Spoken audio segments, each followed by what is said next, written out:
నమస్తే, welcome to super fast news. Maheshwari, నేను అనుశ్రీ. వివరాలకు వెళదాం. జూనియర్ డాక్టర్స్ పై చంద్రబాబు ప్రభుత్వం వ్యవహరిస్తున్న నిర్లక్ష్యంపై వైఎస్ఆర్సీపీ అధినేత వైఎస్ జగన్మోహన్ రెడ్డి ఆగ్రహాన్ని వ్యక్తం చేశారు. స్టైఫండ్ కోసం జూడాలు రోడ్డెక్కాల్సిన పరిస్థితి తీసుకువచ్చిన ప్రభుత్వంపై విమర్శలను గుప్పించారు. జూనియర్ డాక్టర్ల సమస్యలను పరిష్కరించాలంటూ ఎక్స్లో పోస్ట్ చేశారు వైఎస్ జగన్. ప్రాణాలు కాపాడే జూనియర్ డాక్టర్లను రోడ్డెక్కించి పేద రోగుల ప్రాణాలతో చెలగాటమాడతారా అని చంద్రబాబును ప్రశ్నించారు. రాష్ట్రంలో 19 ప్రభుత్వ మెడికల్ కాలేజీలకు చెందిన దాదాపు 9,000 మంది డాక్టర్లు 2 వారాలుగా ఆందోళన చేస్తున్నా ఎందుకు స్పందించడం లేదని నిలదీశారు. నిబంధనల ప్రకారం జనవరి 1 నుంచి అమలు కావాల్సిన స్టైఫండ్ సవరణను ఎందుకు నిలిపివేశారని ప్రశ్నించారు.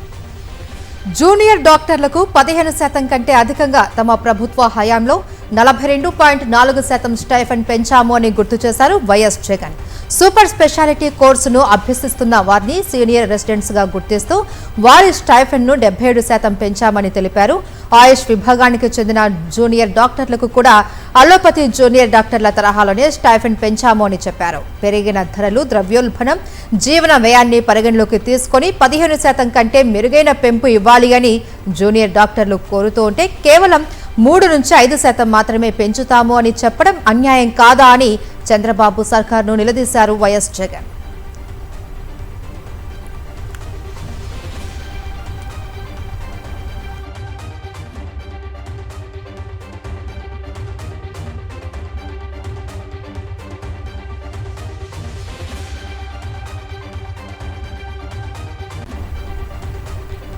స్థానిక సంస్థల ఎన్నికలకు వైఎస్ఆర్సీపీ సిద్ధమైంది. అత్యధిక స్థానాల్లో గెలిచేలా వ్యూహాత్మకంగా అడుగులు వేస్తోంది. గెలిపే లక్ష్యంగా పనిచేసేలా ప్రతి ఒక్కరిని కార్యోన్ముఖులను చేస్తోంది. అందులో భాగంగా పార్టీ అధినేత వైఎస్ జగన్మోహన్ రెడ్డి అధ్యక్షతన పార్టీ ముఖ్య నేతలతో కీలక సమావేశం జరగబోతోంది. రేపు జరిగే ఈ సమావేశంలో కీలక అంశాలపై దిశానిర్దేశం చేరున్నారు వైఎస్ జగన్. కూటమి అధికారంలోకి వచ్చి 2 ఏళ్లు దాటినా చంద్రబాబు ప్రభుత్వం ప్రజలకు ఎలాంటి మేలు చేయలేదు. గతంలో వైఎస్ జగన్ ఇచ్చిన సంక్షేమ పథకాలను కూడా పూర్తిగా నిలిపేసి తమ పైశాచికత్వాన్ని ప్రదర్శిస్తున్నారు. విద్యా, వైద్య రంగాలు పూర్తిగా నిర్వీర్యం అయ్యాయి. రైతులు గిట్టుబాటు ధరలు అందక బోరుమంటున్నా, రోడ్డెక్కి ఆందోళనలు చేస్తున్నా ఏమాత్రం పట్టించుకోవటం లేదు. రెడ్ బుక్ రాజ్యాంగం పేరుతో ప్రత్యర్థి పార్టీకి చెందిన నేతలు, కార్యకర్తల మీద దాడులు చేస్తున్నారు. ఇదేంటని ప్రశ్నించే సోషల్ మీడియా కార్యకర్తలను వదలటం లేదు.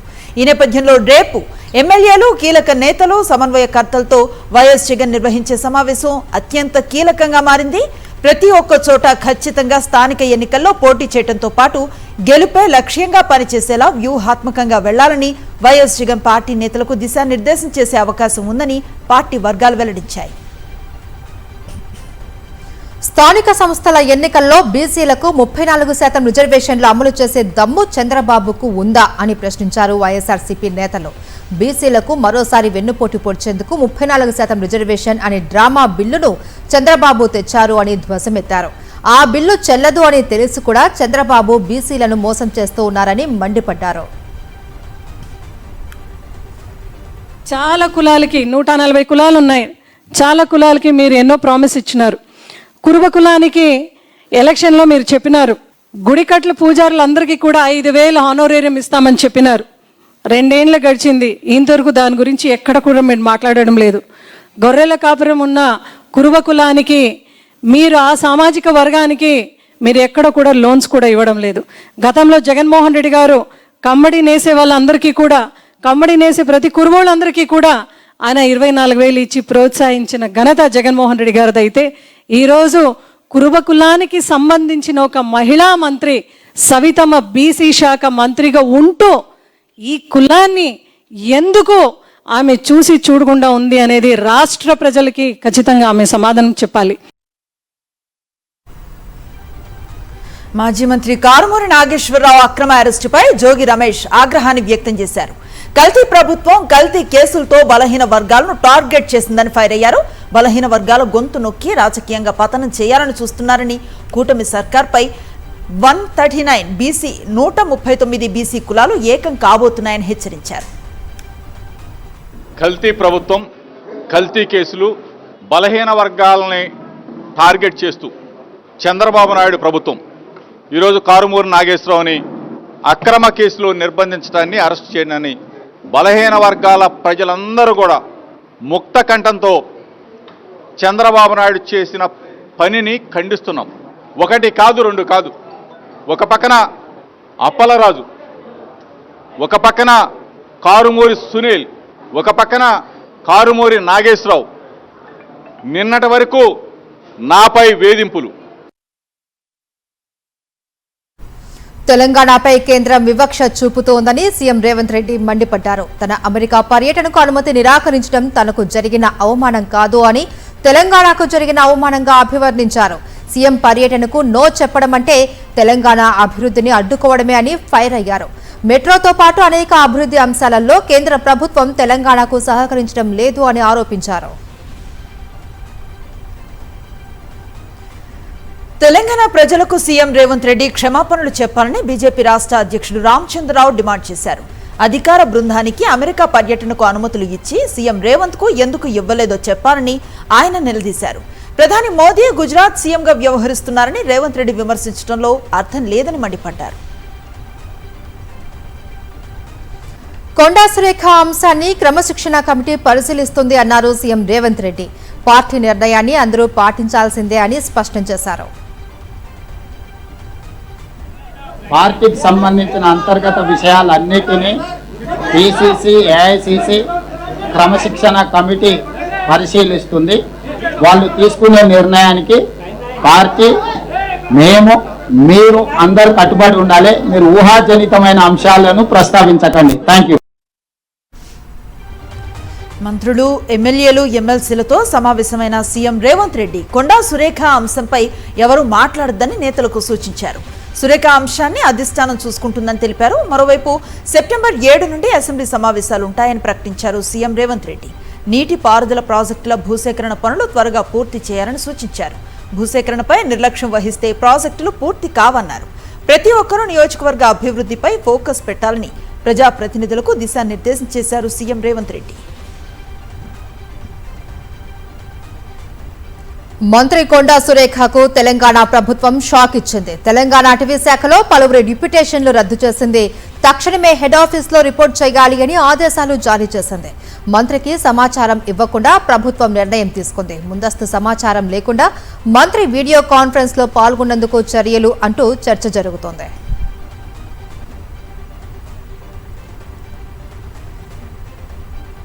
'మాజీ మంత్రి చిన్నారెడ్డిని కాంగ్రెస్ పార్టీ నుంచి సస్పెండ్ చేయాలని వనపర్తి ఎమ్మెల్యే మేఘారెడ్డి మరోసారి డిమాండ్ చేశారు. కాంగ్రెస్ క్రమశిక్షణ కమిటీకి చిన్నారెడ్డి ఇచ్చిన వివరణతో తాము సంతృప్తి చెందటం లేదని ఆయన అన్నారు. బీఆర్ఎస్ పార్టీ ఎజెండాకు చిన్నారెడ్డి పనిచేస్తున్నారని మేఘారెడ్డి ఆరోపించారు.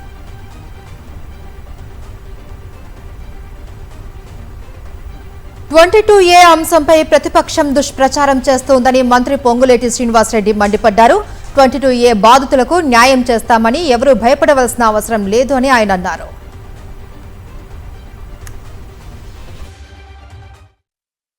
ఏవైతే ఈ 22Aకి సంబంధించి రిజిస్ట్రేషన్లు ఆగిని ఇతరత్ర ఉన్న వాటిని కూడా జెన్యూన్ ఏవైతే ఉన్నాయో వాటి క్లియరెన్స్ 24 అవర్స్ ఆబ్లిక్ హైయెస్ట్ పోతే 36 అవర్స్. ప్రతి దాన్ని ఏవైతే చెప్పిన ప్రతి దాన్ని ఫాస్ట్ ట్రాక్ లో ఇప్పటి వరకు ఫైనలైజ్ చేశాం.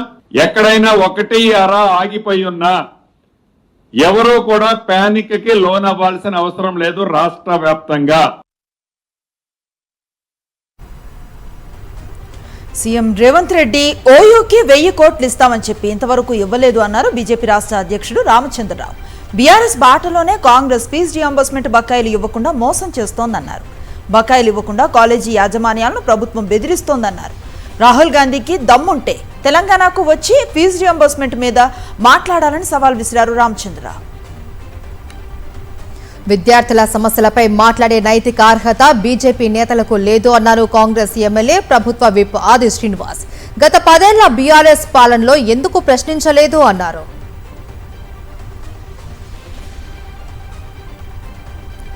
కళ్యాణ లక్ష్మి, షాదీ ముబారక్ పథకాలపై తెలంగాణ హైకోర్టు కీలక వ్యాఖ్యలు చేసింది. అలాగే సంచలన తీర్పును వెలువరించింది. ఆ పథకాల చెక్కులను ప్రజాప్రతినిధులు స్వయంగా పంపిణీ చేయటం ఏంటని ప్రశ్నించింది. ప్రభుత్వ సంక్షేమ పథకాల చెక్కుల పంపిణీ బాధ్యత సంబంధిత ప్రభుత్వ అధికారులదే అని తేల్చి చెప్పింది. ప్రజాధనంతో ఇచ్చే సహాయ చెక్కులను ఎమ్మెల్యేలు పంపిణీ చేయడం వెనుక రాజకీయ అంశాలు ముడిపడి ఉన్నాయని వ్యాఖ్యానించింది.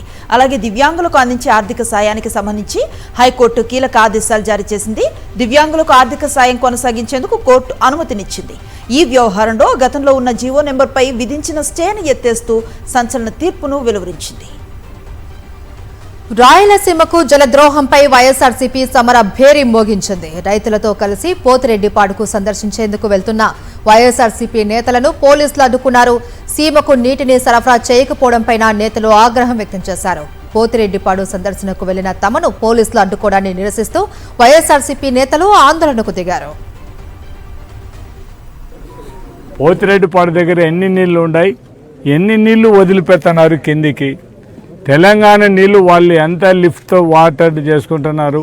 మనకు ఉండే కెపాసిటీ కూడా మనకు 44,000 క్యూసెక్ల నీళ్లు తీసుకోవడానికి అవకాశం ఉన్నా కూడా కేవలం 8,000, 9,000 తీసుకొని ఉంటే మనల్ని ఈ రాయలసీమ ప్రాంతానికి అన్యాయం చేస్తున్న ఈ తెలుగుదేశం ప్రభుత్వాన్ని చంద్రబాబు నాయుడు గారిని నిలదీయాలనే ఉద్దేశంతోనే ఈరోజు ఈ కార్యక్రమం పెట్టడం జరిగింది.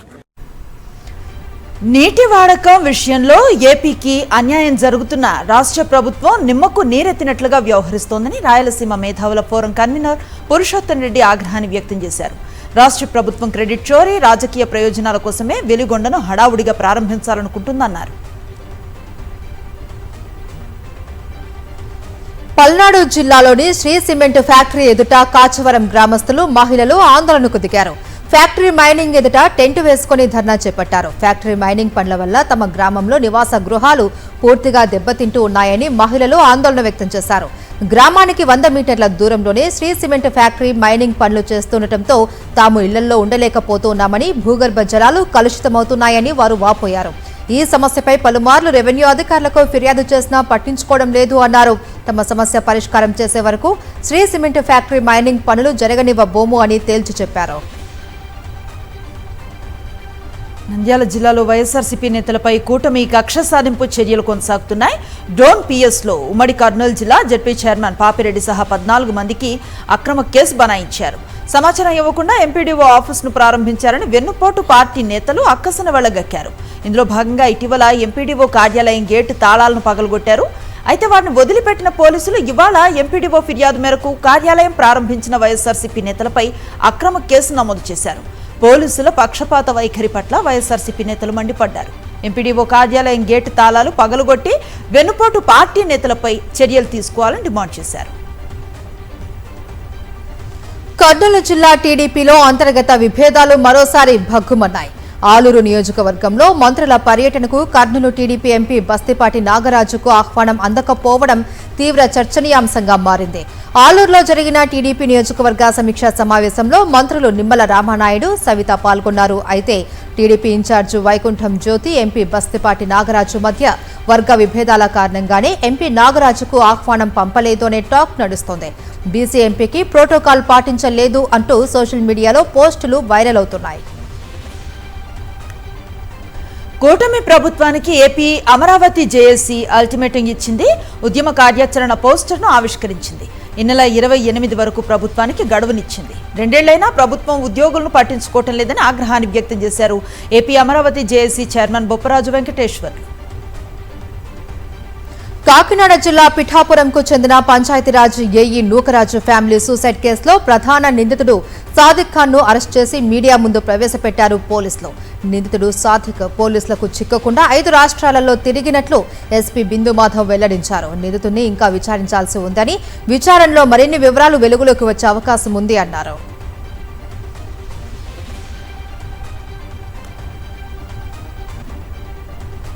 అనంతరం సాదిక్ ఖాన్ను కాకినాడ కోర్టులో ప్రవేశపెట్టారు పోలీసులు. నిందితుడికి న్యాయస్థానం 14 రోజుల రిమాండ్ను విధించడంతో కాకినాడ సబ్ జైలుకి తరలించారు. హైదరాబాద్ గచ్చిబౌలిలో అంజయ్య నగర్లో భారీ క్రేన్తో ఇవాళ కూడా హైడ్రా కూల్చివేతలు చేపట్టింది. ఇప్పటికే కూలిన భవనం శిథిలాల తొలగింపుతో పాటు ప్రమాదకరంగా ఉన్న మరో హాస్టల్ భవనాన్ని కూల్చేశారు. బిల్డర్ సాజిద్ అక్రమ కట్టడాలపై హైడ్రా కొరడా జలిపిస్తోంది. జాతీయ వార్తలు చూద్దాం. ప్రధాని నరేంద్ర మోదీపై అమెరికా రాయబారి సెర్గియో గోర్ చేసిన వ్యాఖ్యలు రాజకీయ దుమారం రేపుతున్నాయి. ఫ్రాన్స్ లో జరిగిన G7 శిఖరాగ్ర సమావేశంలో మోదీ ట్రంప్ భేటీ తర్వాత మీడియాను ప్రశ్నలు అడగనివ్వకూడదు అని భారత్ కోరింది అన్న గోర్ కామెంట్స్ పై కాంగ్రెస్ విమర్శలు ఎక్కుపెట్టింది. దేశంలో విదేశాల్లోనూ మోదీ పత్రికా స్వేచ్ఛను చూసి ఎందుకంత భయపడుతూ ఉన్నారని కాంగ్రెస్ ప్రచార విభాగం అధినేత ఎంపీ పవన్ ఖేరా ప్రశ్నించారు. మోదీని రాజీ పడిన ప్రధానిగా అభివర్ణించారు. కాగా అమెరికా రాయబారి సెర్జియో గోర్ వ్యాఖ్యలపై కేంద్రం స్పందించింది. మోదీ ట్రంప్ సమావేశంలో జర్నలిస్టులు ప్రశ్నలు అడగకుండా చూడాలి అని భారత్ అమెరికాను కోరింది అన్న సెర్జియో వ్యాఖ్యలను ప్రభుత్వ వర్గాలు తోసిపుచ్చాయి. తమిళనాడు అసెంబ్లీలో కీలక ప్రకటన చేశారు సీఎం విజయ్. మహిళలకు ఫ్రీ బస్ ప్రయాణంతో పాటు ఏడాదికి 3 గ్యాస్ సిలిండర్స్ ఉచితంగా అందించనున్నట్లుగా వెల్లడించారు. తమిళనాడులో మహిళలకు ఉచిత బస్సు ప్రయాణ సౌకర్యం ఇప్పటికే అమల్లో ఉండగా టీవీకే ప్రభుత్వం దీన్ని మరింత విస్తరించనుంది. ప్రస్తుతం సాధారణ బస్సులకు పరిమితమైన ఉచిత ప్రయాణాన్ని మరిన్ని సర్వీసులకు విస్తరించనున్నట్లుగా ప్రకటించింది. Jharkhand JPSC civil services prelims 2025 పరీక్ష వివాదం సుప్రీంకోర్టుకు చేరింది. పరీక్షలో అవకతవకలపైన సీబీఐతో గానీ స్వతంత్ర దర్యాప్తునకు ఆదేశించాలి అంటూ దాఖలైన బిల్ను సీజేఐ ధర్మాసనం విచారించింది. కేంద్రం జార్ఖండ్ ప్రభుత్వానికి నోటీసులు జారీ చేసింది. పరీక్ష అక్రమాలపై విద్యార్థులు ఆందోళనలు చేస్తూ ఉన్నారన్న పిటిషనర్ సీబీఐతో గానీ రిటైర్డ్ జడ్జితో గానీ విచారణ జరిపించాలి అని విజ్ఞప్తి చేశారు. అవసరమైతే ఫోరెన్సిక్ పరీక్షలు చేయాల్సి ఉంటుందని అంటున్నారు సీజేఐ. పిటిషన్పై స్పందన తెలియచేయాలి అంటూ జార్ఖండ్ ప్రభుత్వానికి నోటీసులు పంపించారు. జంతర్ మంతర్ నిరసనల్లో పాల్గొన్న విద్యార్థులపై పోలీసులు దాడులకు సంబంధించిన వ్యవహారంలో సుప్రీంకోర్టు కీలక ఆదేశాలనిచ్చింది. మహిళా నిరసనకారులతో అసభ్య ప్రవర్తన ఆరోపణలను అధిక ప్రాధాన్యతగా విచారించాలని హైపవర్ కమిటీని ఆదేశాలు జారీ చేసింది. లైంగిక వేధింపుల ఫిర్యాదులను త్వరితగతిన విచారించి మధ్యంతర నివేదికనివ్వాలని ఆదేశాల్లో పేర్కొంది. మహారాష్ట్రలోని నాగ్పూర్లో విషవాయువు లీక్ కలకలం రేపింది. గోధని వాటర్ ట్రీట్మెంట్ ప్లాంట్లో క్లోరిన్ గ్యాస్ లీక్ కావడంతో దాదాపు 40 మంది అస్వస్థతకు గురయ్యారు. ఆసుపత్రిలో చికిత్స పొందుతున్న వారిలో కొందరి పరిస్థితి విషమంగా ఉంది. ప్లాంట్లో ఉన్న 900 కిలోల సామర్థ్యం ఉన్న క్లోరిన్ సిలిండర్ నుంచి గ్యాస్ లీక్ అయినట్లు అధికారులు తెలిపారు. సమీపంలోని నివాస ప్రాంతాలకు గ్యాస్ వ్యాపించింది. దీంతో పలువురికి దగ్గు, శ్వాస తీసుకోవడంలో ఇబ్బందులు, కళ్లల్లో మంట వంటి సమస్యలు తలెత్తాయి. ప్లాంట్ చుట్టూ సుమారు 200 మీటర్ల పరిధిని ఖాళీ చేయించి ప్రజలను సురక్షిత ప్రాంతాలకు తరలించారు. దేశ రాజధాని ప్రాంతం ఢిల్లీ ఎన్సీఆర్లో భారీ వర్షం బీభత్సాన్ని సృష్టించింది. గుండపోత వానకు రోడ్లు జలమయం అవగా కాలనీలు చెరువుల్లా మారాయి. రాజస్థానా road, Janpath road, Connaught Place, Khan Market, Mandi House circle, NMC road సహా పలు ప్రాంతాల్లో రహదారులపై నీరు నిలిచిపోయి వాహనదారులు ఇబ్బందులు పడ్డారు. ట్రాఫిక్ జామ్స్తో ప్రధాన కూడళ్ల వద్ద రద్దీ పరిస్థితులు నెలకొన్నాయి. భారీ వర్షానికి ఢిల్లీ ఎయిర్పోర్ట్లో విమాన రాకపోకలకు అంతరాయం ఏర్పడింది. ప్రతికూల వాతావరణం కారణంగా 15 విమానాలను అధికారులు ఇతర ప్రాంతాలకు మళ్లించారు.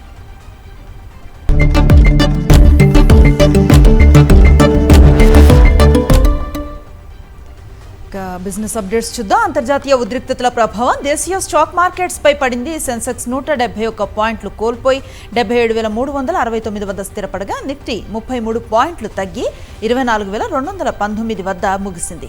ఇరాన్పై అమెరికా ఆంక్షల ప్రకటన నేపథ్యంలో ఉద్రిక్తతలు మరింత పెరిగే అవకాశం ఉందన్న ఆందోళనలు మార్కెట్లను ప్రభావితం చేశాయి. హార్మోజ్ జలసంధిలో నౌకాయానంపై ఇరాన్ హెచ్చరికలతో అంతర్జాతీయ వాణిజ్యం, ఇంధన సరఫరాలపై మదుపరుల్లో ఆందోళన నెలకొంది. బంగారం ధరలు మరోసారి భారీగా పెరిగాయి. హైదరాబాద్లో 24 క్యారెట్ల 10 గ్రాముల బంగారం ధర 880 రూపాయలు పెరిగి 1,63,970కి చేరింది. ఇక 22 క్యారెట్ల 10 గ్రాముల పసిడి ధర కూడా 800 రూపాయలు పెరిగి 1,50,300గా నమోదైంది. అంతర్జాతీయ మార్కెట్లో బంగారం ధరల పెరుగుదలకు అమెరికా ట్రెజరీ బాండ్ మార్కెట్ పరిణామాలు, రికార్డు స్థాయికి చేరిన అమెరికా ప్రభుత్వ రుణాలు, బలహీనపడుతున్న డాలర్ వంటి అంశాలు కారణమవుతూ ఉన్నాయని నిపుణులు చెబుతున్నారు.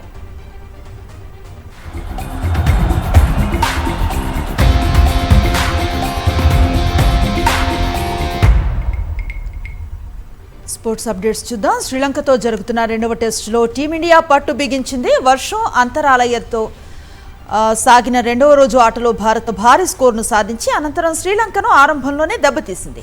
ధ్రువ్ జురైల్ అద్భుత సెంచరీతో చెలరేగటంతో భారత్ తొలి ఇన్నింగ్స్ను 503 పరుగుల వద్ద డిక్లేర్ చేసింది. భారీ లక్ష్యంతో 2వ ఇన్నింగ్స్ ప్రారంభించిన శ్రీలంకకు భారత బౌలర్లు షాక్ ఇచ్చారు. ప్రసిద్ధ్ కృష్ణ, మానవ్ సుతార్ తలో వికెట్ తీయటంతో శ్రీలంకకు కోలుకోలేని దెబ్బ తగిలింది. దీంతో భారత్ ఆధిక్యం 495 పరుగులకు చేరింది. వర్షం కారణంగా ఆటకు పలుమార్లు అంతరాయం కలిగిన రెండో రోజు పూర్తయ్యే సమయానికి టీమిండియా మ్యాచ్పై పూర్తి ఆధిపత్యాన్ని సాధించింది. ఇవి super fast news details. Next magazine story ప్రసారమవుతుంది. Stay with us.